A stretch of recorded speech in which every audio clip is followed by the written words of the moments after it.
আসসালামু আলাইকুম ওরহমতুল্লাহি ওবারাকাতু। আজ আমরা শিখব অনুপাতের টেকনিক। অঙ্কে চেয়েছি এডি অনুপাতের মান কত। প্রথমে আমরা এই সাইডটা তুলে নেব।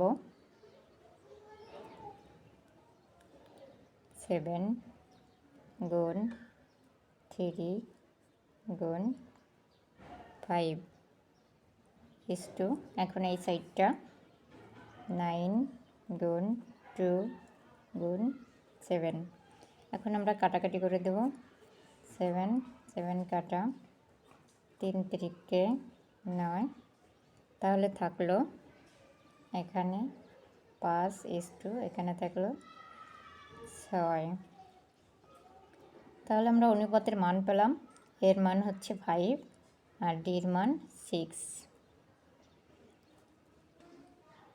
তাহলে আমরা কমেন্ট করে জানাই এই অঙ্কের সমাধান কত হবে। আল্লাহ হাফেজ।